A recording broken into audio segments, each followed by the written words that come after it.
केवल इतना निवेदन इस पूरे श्रोता भाई बहनों से केवल इतना सा निवेदन है कि जिस भूमि को, जिस मकान को, जिस जमीन को, जिस जायदाद को आप बनाना चाहते हैं, जिस प्लाट को आप निर्मित करना चाहते हैं, कई कई घर ऐसे किराए के मकान में रहते थे तो अच्छे रहते थे, जब से घर बनाया प्रवेश करा तब से रो रहा है। 25 बार वास्तु शास्त्री वालों को बुला लिया, उसने यहाँ से सीढ़ी तोड़ दो, यहाँ से बना दो, यहाँ बाथरूम तोड़ दो, यहाँ से बना दो, ये पीछे से रास्ता कर दो, यहाँ से बना दो। ईमानदारी से कहना, पहले के समय में क्या वास्तु शास्त्री होते थे? नहीं। घर के बुजुर्ग कहते थे यहाँ कमरा बना दे बेटा, बेटा कमरा बना देता, यहाँ रसोई घर बना दे बेटा। घर के बुजुर्ग कहते थे वहां कमरा बनता था, घर के बुजुर्ग कहते थे वहां पर भोजन बनता था, उसके बाद भी उनके घर में शांति होती थी, फिर भी उनके घर में समृद्धि होती थी, लक्ष्मी की कोई कमी नहीं होती थी, कमाते कम थे पर देश की जिंदगी जीते थे, सुखमय जीवन जीते थे। आज के जमाने में बेटा कमा रहा, बहू कमा रही, पोता कमा रहा, पोती कमा रही, दादा कमा रहा, सारा घर कमा रहा है, उसके बाद भी सुख और समृद्धि और शांति नहीं है, उसके बाद भी आनंद की अनुभूति नहीं है, उसके बाद भी हमेशा रोना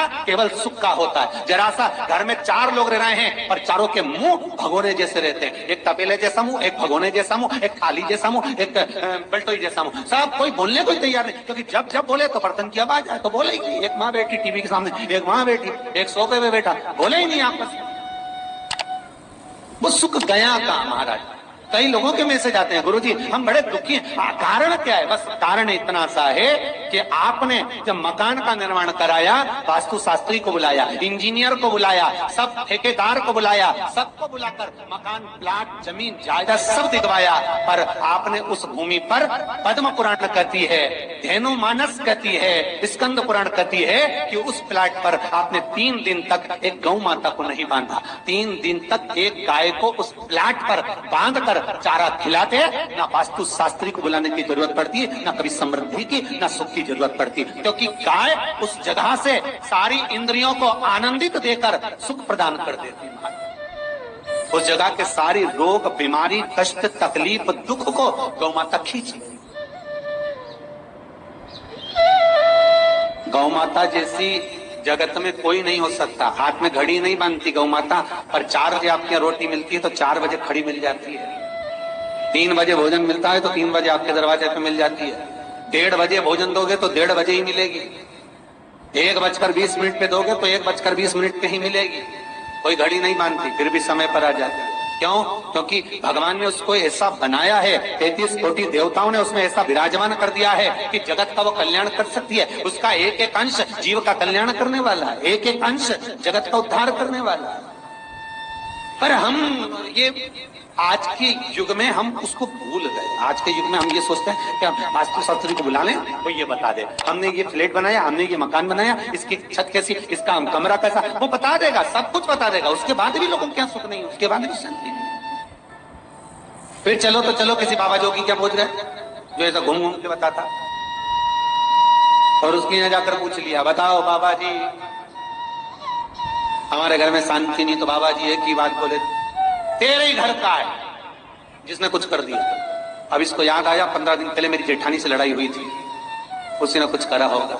अब बताओ बाबा जी ने आपस में ऐसा बीज बो दिया कि घर और जुड़ा हुआ था तो टूट गया। कोई बाबा, जोगी, सन्यासी, तपस्वी, साधक, उपासक कभी नहीं कहता कि घर का है। हमेशा याद रखो, संसार में किसी की सामर्थ्यता नहीं है कि कोई आपका बुरा कर दे, किसी की सामर्थ्यता नहीं।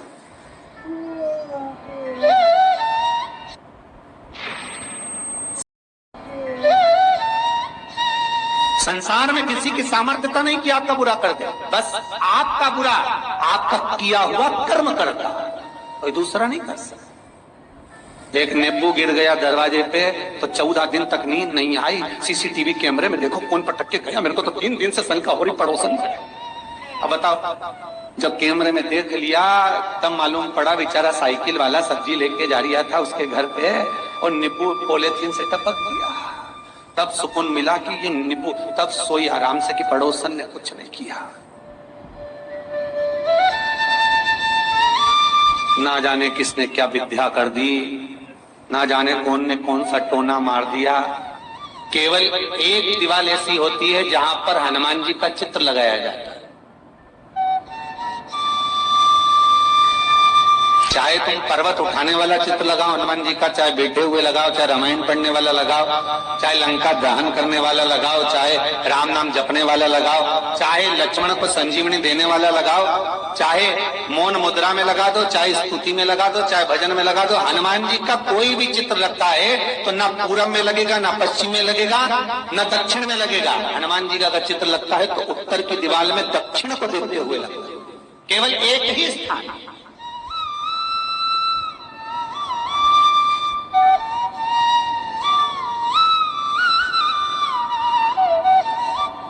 जैसे पूर्वजों के चित्र को, पितरों के चित्र को, गए हुए हमारे जीवों के चित्र को दक्षिण में विराजमान किया जाता है, उसी तरह हनुमान को उत्तर में विराजमान कर कर दृष्टि दक्षिण में कर दी जाती है।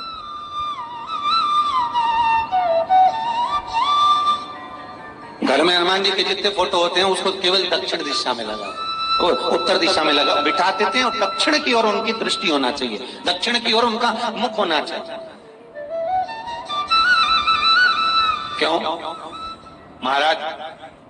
अगर व्यक्ति के जीवन में कोई बीमारी आने वाली है, व्यक्ति के जीवन में कोई रोग आने वाला है, व्यक्ति के जीवन में अगर कोई कष्ट आने वाला है, व्यक्ति के जीवन में अगर कोई परेशानी आने वाली है, व्यक्ति के जीवन में कोई एक्सीडेंट का योग भी बनने वाला है, तो शास्त्र कहता है वो दिशा दक्षिण से ही बनता है। ये दक्षिण जो दिशा है ये यम की दिशा है।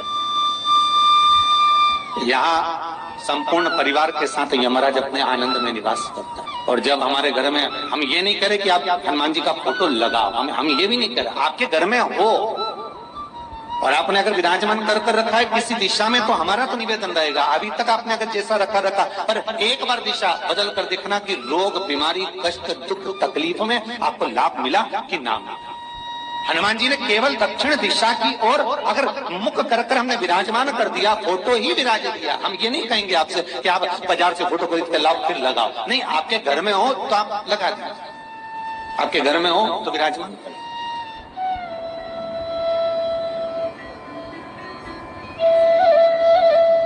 अच्छा, कितनी विपरीतता है वो भी आप जरा जानिएगा महाराज, कि शंकर भगवान के ऊपर जो जल चढ़ाया जाता है उसकी जलाधारी उत्तर में जाती है। कई लोगों को तो आज भी तुलसी उतारना तक नहीं आता कि तुलसी का दल कैसे उतारा जाता है। कई जगह तुलसी के क्यारे के नीचे शंकर जी का शिवलिंग रख दिया जाता है। महाराज नहीं है ध्यान, बस चल रहा है स्मरण।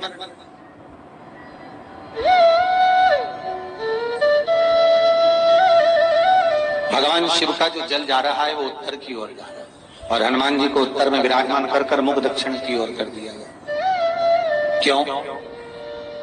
प्रबल दिशाओं में उत्तर और दक्षिण, महाराज ये जो दो दिशाएं इनको साधने के लिए कोई देवता आगे नहीं आता। अगर इन दिशाओं को कोई साधने वाला है तो केवल एक देवाधिदेव महादेव ही हो सकता है। काल का हरण करने वाला वो महान काल ही हो सकता है। शंकर का ही एक अवतार है हनुमान जी महाराज, रुद्र महाराज। हनुमान जी से कहा तुम दक्षिण की ओर दिशा पर संभालिए। शिव जी कहते हैं मेरा जल जब उत्तर की ओर जाएगा तो इस दिशा को मैं संभालू, चिंता ना करिए। किसी लड़का और लड़की का विवाह नहीं हो रहा, 30 साल हो गए, 32 साल हो गए, 34 साल हो गए, लड़का लड़की का विवाह ही नहीं हो रहा। बहुत टेंशन है माता को। कोई मंगली है, कोई मांगलिक है, थोड़ा ढील कम करो, प्लेन रखो। कोई मांगलिक है, कोई मंगल है, संबंध हो ही नहीं रहा। बहुत प्रयास करते हैं। 4 दिशा का स्मरण करिए, पूरब, पश्चिम, उत्तर, दक्षिण।